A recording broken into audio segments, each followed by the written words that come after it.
Okay, so today we are getting into something that, well, on the surface, it looks like a pretty simple cosmetic touch-up. Right. It's colloquially known as a labial puff. Yeah. And, if you just glance at the marketing for it, you might think it's purely about aesthetics, right? Like just chasing some arbitrary beauty standard. Yeah, that's definitely the sort of mainstream perception of it. Exactly.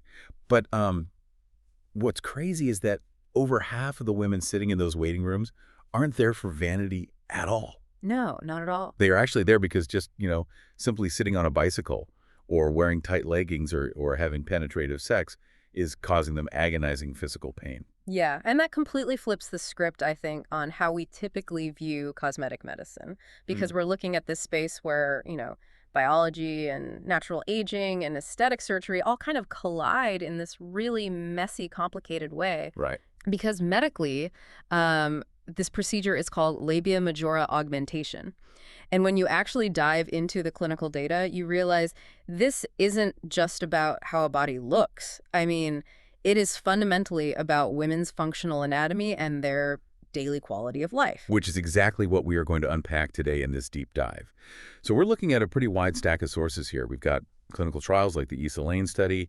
We're digging into data from the American College of Obstetricians and Gynecologists, which is ACOG. Right, the big one. Yeah, and we're also analyzing some surveys of medical providers from PLOS1, all to really answer one very specific question, which is, can a labial puff procedure actually improve sexual comfort by providing a softer cushion during intercourse, or is this just another cosmetic trend masking itself as healthcare? Well, to get to the bottom of that, we really have to start with the biological reality of the anatomy itself. So we are talking specifically about the labia majora. Those are the outer lips of the vulva. And like any tissue in the human body, they undergo really significant structural changes over time. And the major culprits here are pretty universal, right? Like Yeah. you have natural aging, obviously, Sure. but then you also have the massive estrogen drop that happens during menopause, the physical trauma of childbirth, and even instances of really significant weight loss. Absolutely. And all of these factors, they trigger a drastic reduction in three key structural components within that tissue, which are hyaluronic acid, collagen, and fat. Yeah, and I think the sheer scale of this biological shift is what's really staggering. Current data indicates that over 20 million women are affected by these specific genital tissue changes. 20 million. Right. Wow. And about 40% of women will noticeably experience this deflation as they age. 40%. Yeah, 40. So it's an incredibly common physiological event. But because it happens in such an intimate area, it is rarely discussed in the open. Right. People just suffer in silence. So the tissue basically deflates. And that brings us to what the labia majora actually do, biologically speaking.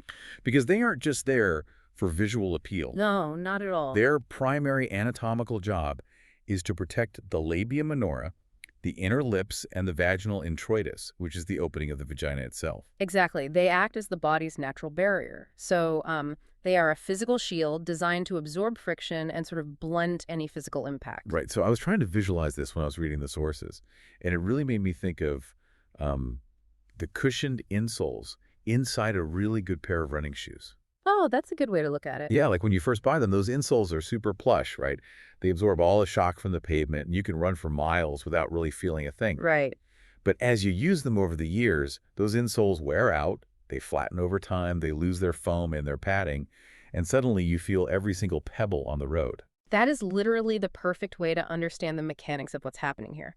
Because when that natural tissue cushion deflates, due to the loss of fat and collagen, women literally start feeling the pebbles. Wow. And without that padding, just everyday physical activities become a source of constant irritation. I mean, women start dealing with severe chafing and chronic vulvitis. Which is an inflammation of the vulva, right? Yes, exactly. Inflammation just from, horseback riding, cycling, or literally just wearing yoga pants. Which is wild to think about. And crucially, this brings us to the impact on sexual comfort. Because the loss of this padding leads directly to a condition the medical literature calls intromission dyspareunia. Right, so let's break that down. Dyspareunia is just the overarching medical term for painful sexual intercourse.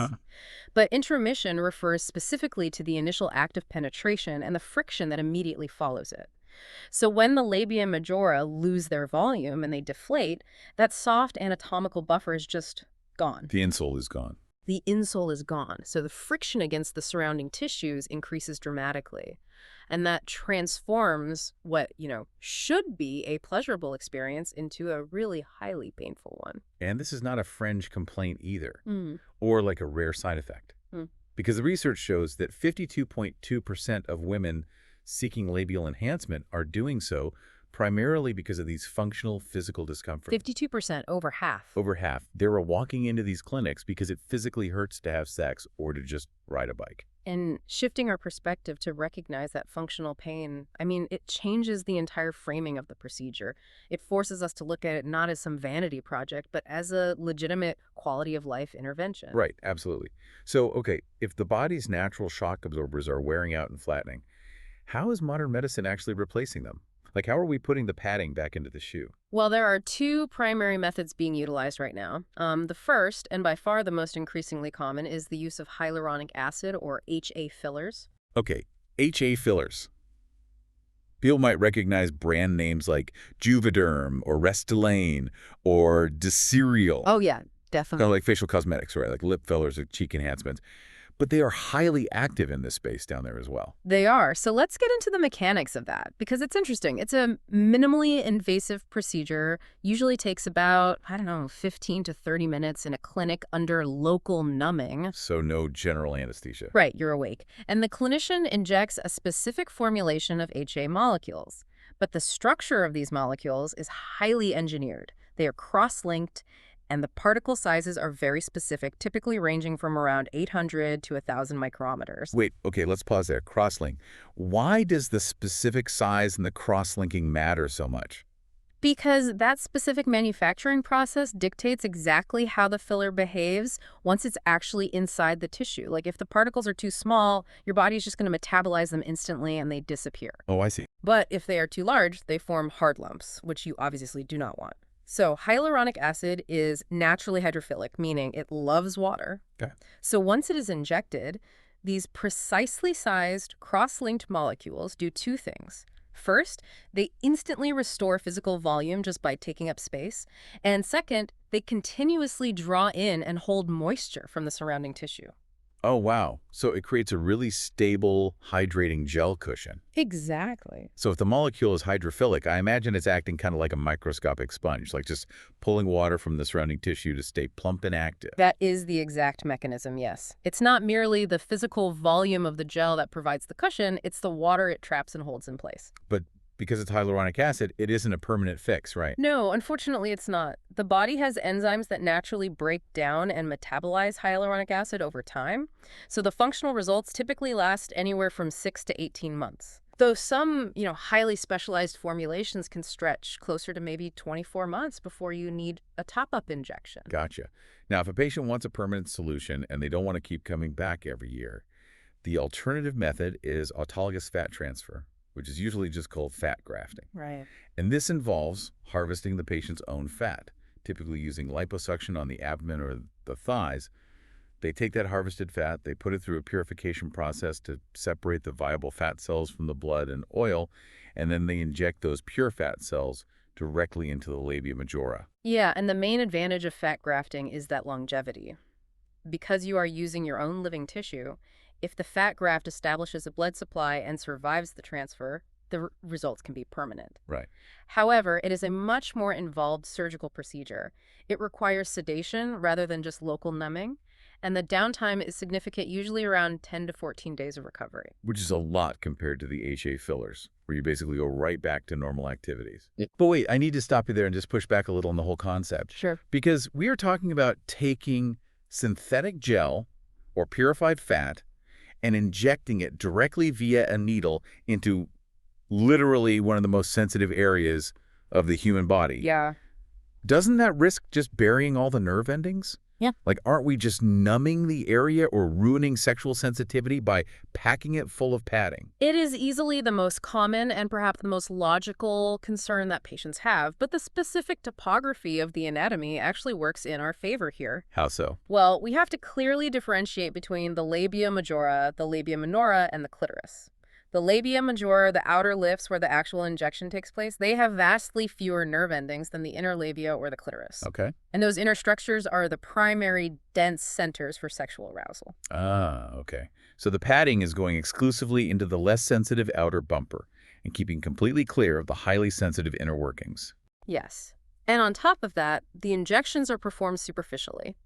The filler, or the fat, is placed very carefully into the subcutaneous layer, so it essentially creates space between the upper tissue layers. Oh, I see. It is specifically designed to avoid disrupting or damaging any of the deeper, major nerve pathways that run through the pelvis and are responsible for transmitting pleasure and arousal.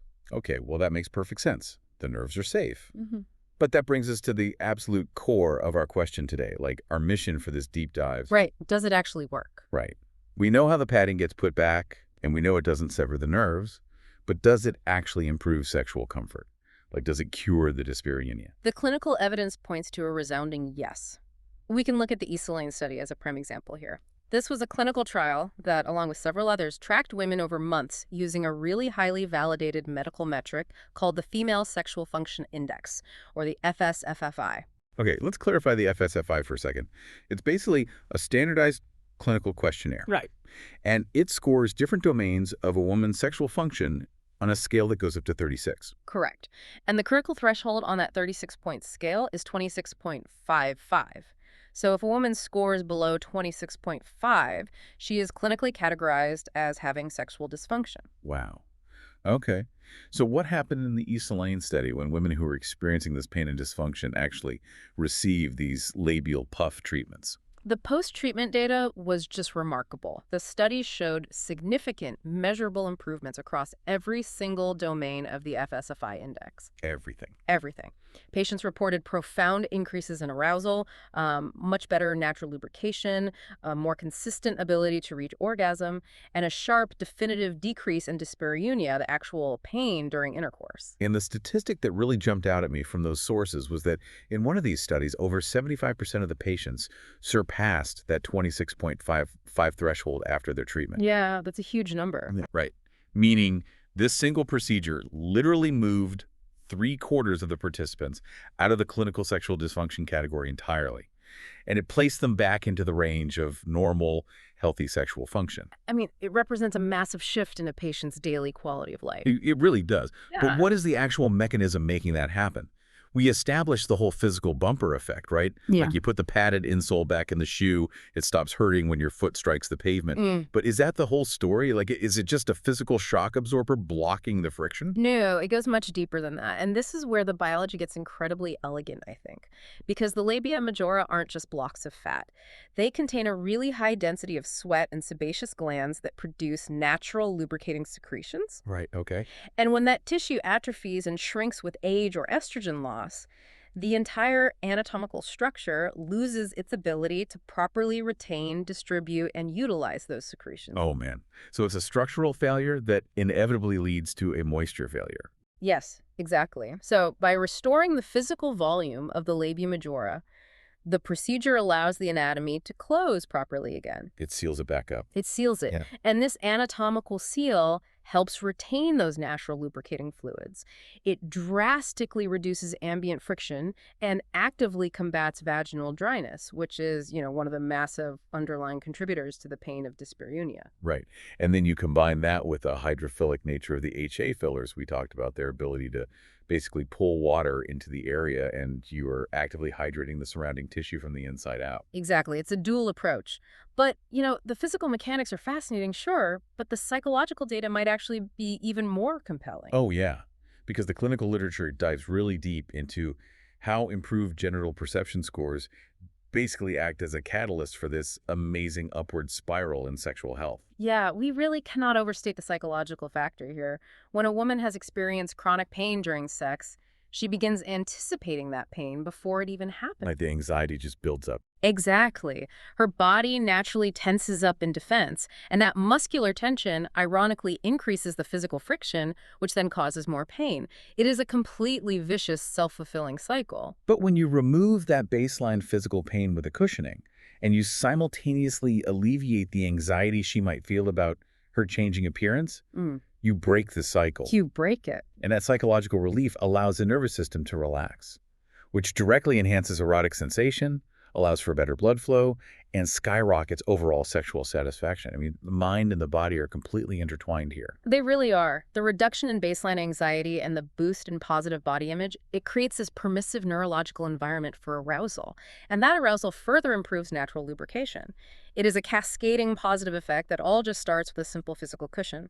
Hearing all this, I mean, it's easy to wonder why every single woman dealing with this kind of pain isn't getting this procedure immediately, because it sounds like a miracle cure, right? It stops chafing, it cures painful sex, it boosts confidence. But, and this is a big but, the medical community is definitely not throwing a unified parade for the labial puff. No, no, they are not. And we really have to look at the official stance of the American College of Obstetricians and Gynecologists, ACOG. They issued Committee Opinion 795, which specifically addresses elective female genital cosmetic surgery, and their position is highly cautious and quite critical. Yeah, they really do not mince words. Their primary warning really centers on the lack of high-quality long-term data. Right. Their argument is basically that, sure, while we have short-term studies like Elaine showing great success at the 6-month or maybe the 1-year mark, we do not have decades of rigorous data to understand the long-term biological implications of repeatedly injecting synthetic fillers or grafting fat into this very specific, very delicate tissue over a lifetime. Yeah, and they highlight severe life-altering potential risks. I mean, any medical procedure carries baseline risks, obviously, but ACOG specifically points to the high potential for infection, severe scarring, and tissue adhesions in the vulvar area. And the ultimate irony they point out, which is just terrifying, is that if you get severe scarring from a poorly executed procedure, it can result in vastly worsened dyspareunia. Which completely defeats the purpose. Yes. I mean, think back to our shoe analogy. It would be like trying to fix a worn-out insole, but instead of adding soft foam, you accidentally glue the shoe together with a hard knot of rigid cement. That visual is incredibly accurate, honestly, because healthy vulvar tissue needs to move and stretch. It functions like a flexible hammock. Right. But scar tissue, on the other hand, acts like a rigid knot of rope. It lacks all elasticity. So a botched surgery turns a friction problem into a rigid, immovable barrier problem, trapping the anatomy in a state of permanent tension. And because of these risks, ACOG explicitly states that these procedures are not medically indicated unless they are actively treating a specific, recognized clinical diagnosis. Which creates a really fascinating tension in the medical world, because clearly a lot of these women do have a very real clinical diagnosis, right? Like they're suffering from documented dyspareunia or chronic vulvitis. Absolutely. Yet the procedure itself is still overwhelmingly categorized, coded, and marketed as an elective cosmetic enhancement. It is. And to understand why that tension exists, we have to look at what is actually driving the demand on the ground level between the providers and the patients. Because we have data from a PLOS-1 cross-sectional study that surveyed healthcare providers in Iran. And it gives us a highly candid look at the clinical reality of who is asking for this and why. Yeah, and just looking objectively at the numbers from that Iranian study, it revealed that patient complaints driving them into the clinic were heavily influenced by external pressures, Right. rather than just the physical pain we've been talking about. Right. I mean, 65% of the complaints were driven by body image dissatisfaction, and a staggering 62% were driven by direct partner requests. Yeah, and that specific data point regarding partner requests is highly significant because it demonstrates that while the procedure clearly offers functional physical relief for many women experiencing pain, Which we know from the Elaine study. Exactly. But despite that, a massive portion of the market demand is being driven by entirely unrealistic, externally imposed societal norms. Yeah, and the clinical literature explicitly mentions the overwhelming influence of modern pornography here, which almost exclusively depicts a very specific, often prepubescent-looking anatomy, completely hairless, with very small or entirely non-visible labia minora and perfectly plump labia majora. And constant exposure to that imagery just creates a severely distorted perception of what a quote-unquote normal adult human body actually looks like. It creates a baseline of deep insecurity. And this dynamic creates a profound ethical dilemma for the medical providers themselves. Because the PLOS-1 study also exposed a really concerning gap in risk awareness among the doctors performing these procedures. Yeah, the study surveyed and compared OBGYNs against plastic surgeons. And the OBGYNs were highly aware of the risks we talked about, the scarring, the nerve damage, the adhesions.